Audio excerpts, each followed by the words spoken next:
यावर्षी मोठ्या प्रमाणात पाऊस पडला असला तरी अनेक ठिकाणी धरणं 100% भरलेले आहेत। मात्र दुसरीकडे मुंब्रा परिसरामध्ये पाण्यासाठी वणवण करायला लागते।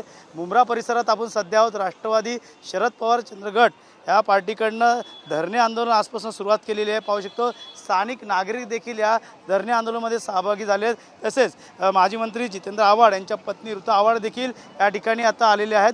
याच ठिकाणी आता धरणे आंदोलन आजपासून सुरुवात झालेली आहे। आपण त्यांच्याकडनं उत्तर देणार आहेत।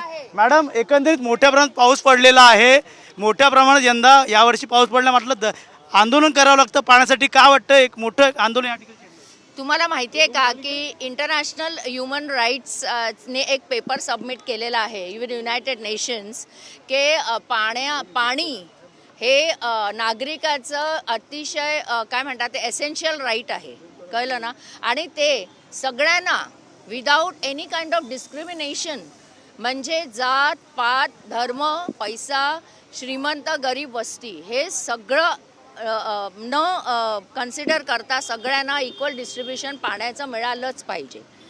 तर आता आम्ही असं ठरवलं आहे की कितीतरी आम्ही एफर्ट्स केले, मर्जियाने बिचारीने मोर्चा काढला, आम्ही बोंबाबोंब केली, मीटिंगा घेतल्या, सगळं केलं, पण ह्यांना काही ते डिस्ट्रीब्युशन एकतर जमत नाही आहे किंवा ह्यांना करायचं नाही आहे। जमत नाही आहे म्हटलं तर इट इज देअर जॉब और they should just resign and go if they think they can not manage it. But we can not make the citizen suffer at their hands unnecessarily. उगाच म्हणजे ज़बरदस्ती का उनको हम नहीं सफ़र करा सकते।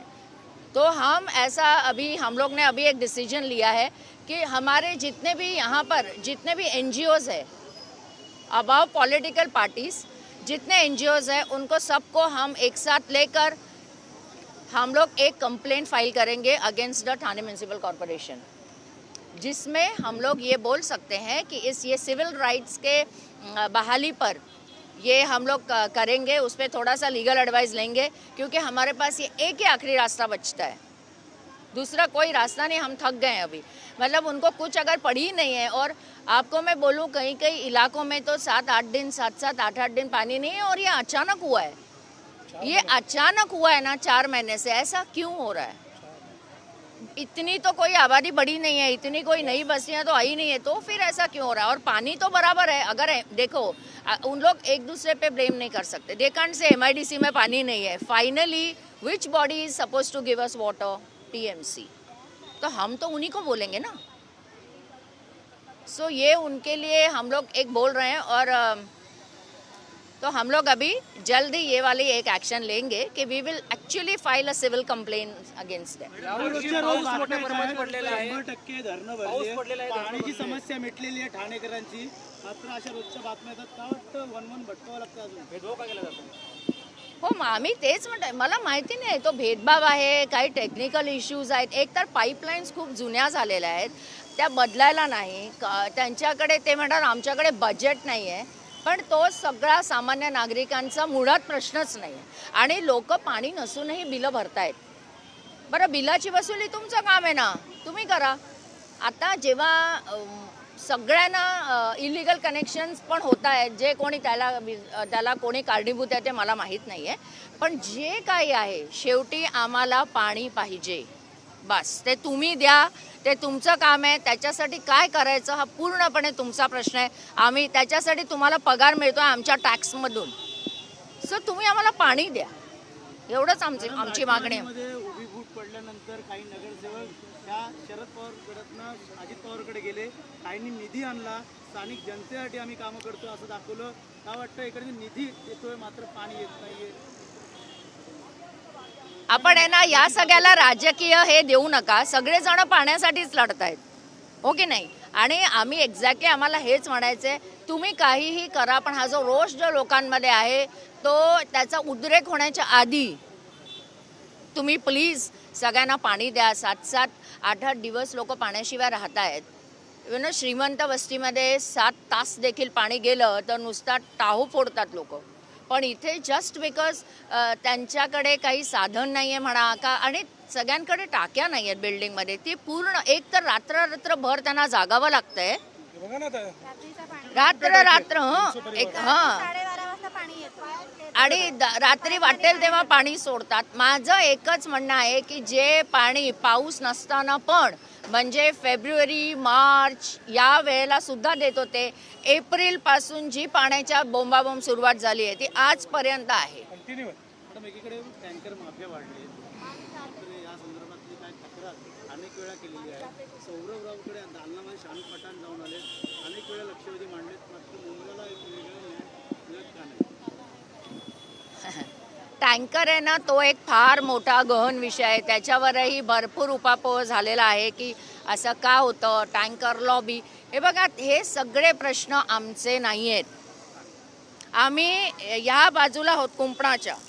आम्ही त्यांच्याकडे काहीतरी मागतोय, ते त्यांनी आम्हाला पुरवावं आणि जो प्रत्येक नागरिकाचा हक्क आहे, कोणीही पाणी देऊन उपकार करत नाही. धन्यवाद.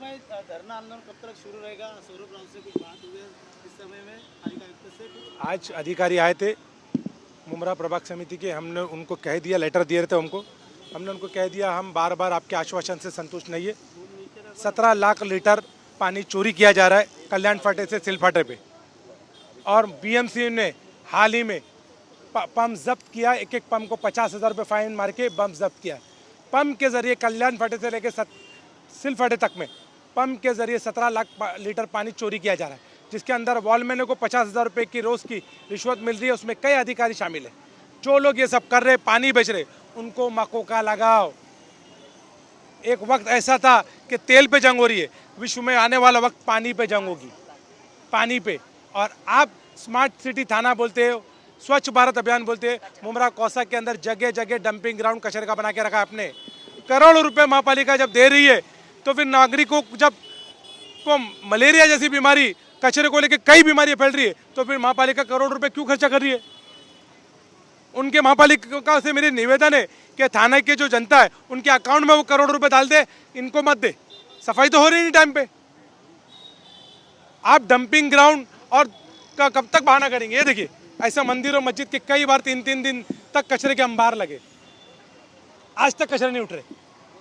तो आप जब पानी की समस्या नहीं कर सकते, हमारे पास खुद का धरण नहीं, डंपिंग ग्राउंड नहीं, हम आज भी भीख मांग रहे MIDC से, भीख दो पानी दो. तो ये हालत है. स्वच्छ थाना, अरे हम थाना का दुनिया का देश में नाम हो रहा है, तो फिर एक पार्ट खाली मुमरा कौसा को आप वंचित करके सुविधा नहीं देके आप थाना का नाम कर सकते हैं? कभी नहीं. याद रखिए, जिस्म के पूरे जिस्म के अंदर एक अगर पार्ट भी अगर पोलियो का हो जाए तो वो अपाहिज कहलाता है. थाने महानगर पालिका का हिस्सा है मुमरा कौसा. अगर उसको सुविधा से वंचित रखोगे तो थाने के ऊपर दाग जरूर रहेगा. मुख्यमंत्री थाने के हैं, थाने बदल रहा है, मुमरा क्यों नहीं बदल? मुख्यमंत्री थाने के हैं. मेरी उनसे आपके जरिए यही विनती है कि थाने महानगर पालिका प्रशासन लूज है, लापरवाही कर रहा है.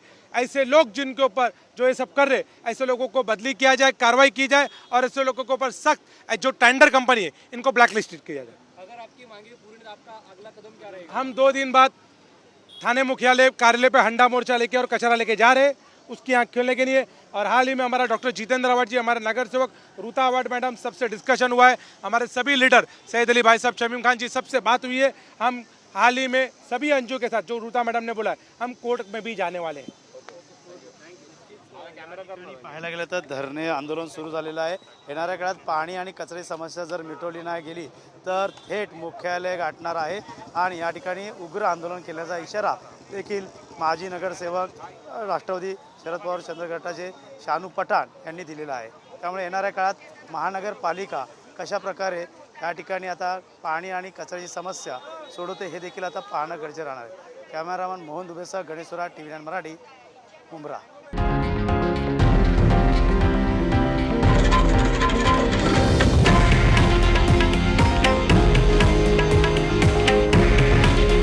हे आहे देशातील नंबर 1 न्यूज नेटवर्क आणि आपण पाहत आहात TV9 मराठी. काळजी तुमची, हित महाराष्ट्राचं.